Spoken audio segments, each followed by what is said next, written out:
BTC गवर्नमेंटनि education department सोलोंथाइ बिफान जेखौ होनना बुंदों बे सोलोंथाइ बिफाना आथिखालाव एलपी आरो यूपी अर्थात एमई स्कुल गुदि फरायसालि आरो गेजेर फरायसालि बेवहाय गासै लोगो नांनानै 984 अर्थात 984 जेहेतु पोस्ट खालि दं आरो बे पोस्ट खालि थानायाव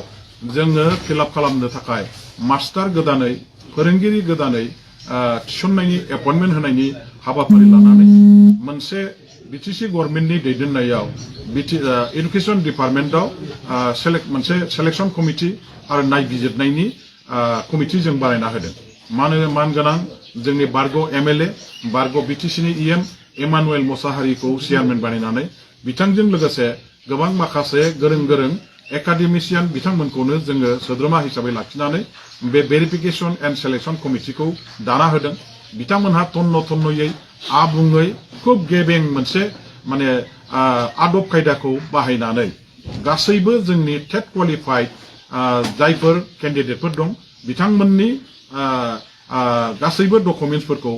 दिनै नायबिजिरनाय हाबाफारिखौ मावै फ्राय फोजोबनो हानाय जाबाय बेनि उनाव बेनि थाखायनो दा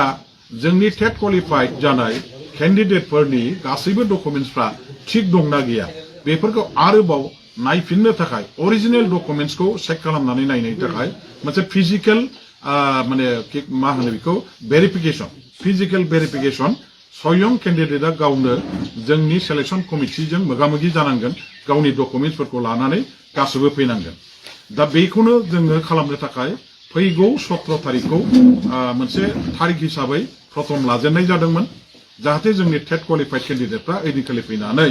गावसोरनि अरिजिनेल डकुमेन्ट्सखौ दिन्थिफैनो हायो आरो जोङो चेक खालामनानै बेनि गासैबो डकुमेन्ट्सखौ नंगौ नङाखौ प्रमाण हिसाबै जों जाहाथे लानो हायो नाथाय बेवहायनो माखासे बाथ्राया बेवहाय माने बुंनो गोनाङा बे जाबाय जे ओइदिनखालि जिहेतु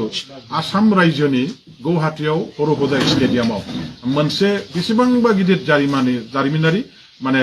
हाबाफारिखौ लानाय जादों जोंनि बर' माहारिनि देरगाथाव मोनसे मुंदांखा बागुरुम्बा मोसानाय बेखौ माने मुलुगनि मोनसे रेकर्ड वर्ल्ड रेकर्ड खालामनायनि थांखिजों 10,000 जननि जोंनि बर' माने सिख्लाफ्रा बर' हिनजावसा गथ'फ्रा बहाय मोसानायाव बाहागो लागोन समायना रमायना बेसेबांबा मुहिगोनां नायथाव जोंनि बे बागुरुम्बा मोसानायखौ 10,000 जन बर'नि जोंनि आंगो बिब' बिनानावफ्रा बहाय मोसानानै दिन्थिफुंगोन ओइदिनखालि भारतनि प्रधान मन्त्रि मानगोनां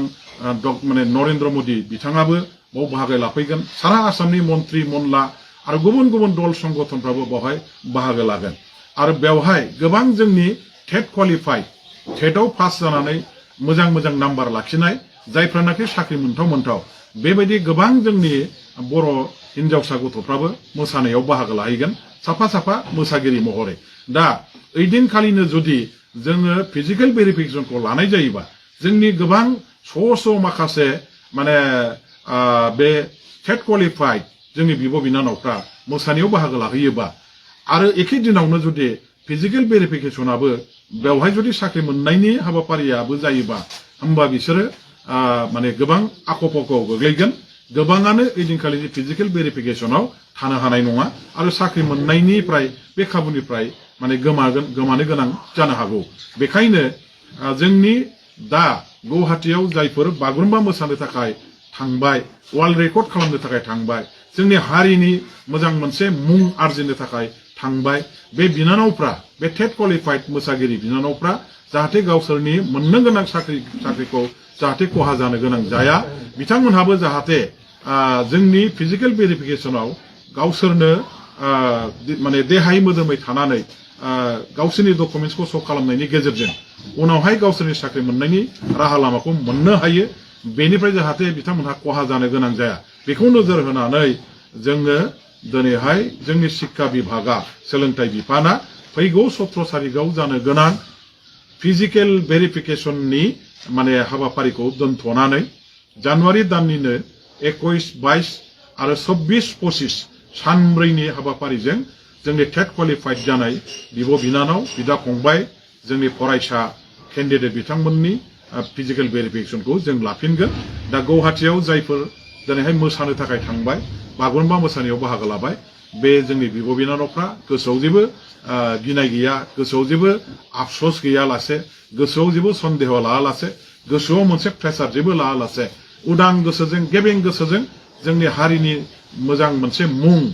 माने सारा पृथिबीनि मानसिफोरनो गोसार होनो हानाय बागुरुम्बाखौ मोसानानै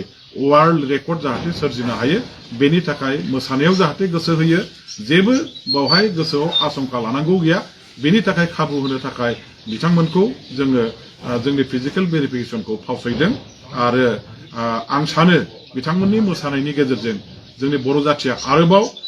दुलाराय मुलुगावनो बयजोंबो सिनायजानाय मिथिजानाय बागुरुम्बा मोसानाया दुलाराय मुलुगावनो बयजोंबो अनसायजानाय, बयजोंबो माने बाख्नायजानाय एबार मोनसे रेकर्ड खालामनो हासिगोन। पृथिबीनि साबसिन मोसानाय महरै बागुरुम्बाया जाहाथे जायगा मोनो आरो बेनि थाखाय बे गोथार मन्चआव बाहागो लाहैनाय जोंनि साफ्रोमबो मोसागिरि बिथांमोनखौ आङो गोजोनग्लाय जासिहरबाय, आङो बिथांमोननो साबायखर जासिहरबाय, बिथांमोननो आङो देरहासारनायनि मोनसे इसोरनाव आरज गाबनाय बेखौ जासिहरबाय। आङो बेखिनिखौनो दिनैहाय फोसावनो होननानै जोंनि